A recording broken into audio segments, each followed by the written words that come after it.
kos operasi ataupun kos untuk kita mengerjakan ibadah haji ini bukanlah satu kos yang rendah, yang murah.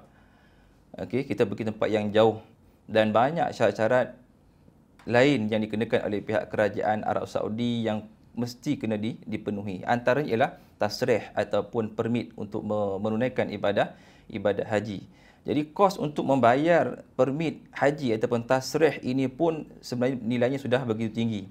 Kalau pada tahun 2023 seingat saya, range harga untuk mendapatkan permit haji itu sekitar 3,000 lah, mungkin 3 atau 4,000 paling murah ataupun paling rendah.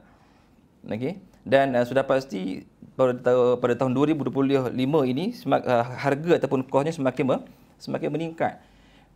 Dan ironinya kita masih lagi dapat lihat banyak iklan-iklan yang ditampal di pagar-pagar masjid kan kadang ataupun di social media di mana-mana platform lah. Yang masih meletakkan harga yang tidak munasabah di bawah paras harga 3,000, 2,800 pun ada. Tadi saya tengok, saya cek dekat Google tu banyak lagi agensi-agensi yang menawarkan harga yang tidak masuk akal lah pada saya.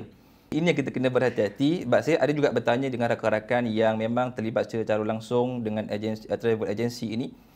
Kalau ikut secara perkiraan kasar untuk melakukan ibadah haji, badal haji ini 5,000 ke atas lah. Range harga lah, paling murah itu. Itu pun kadang-kadang mungkin tak termasuk dengan kos upahnya. Baru kita cakap pasal upah.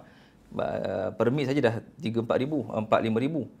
Tak termasuk lagi dengan kos pengangkutannya, penginapan. Dan pada musim haji kita kena ingat bahawa semua makanan, penginapan, pengangkutan dia akan berlipat kali ganda. Mana mungkin kita akan dapat harga 2,800, 3,000 untuk melakukan ibadah haji, untuk kita upah kepada orang melakukan ibadah haji yang berat dalam hari-hari yang tertentu, berebut, berasak dengan orang ramai semua kan. Jadi kita kena fikir-fikirkan balik supaya kita tidak tertipulah dengan skema-skema ini ya.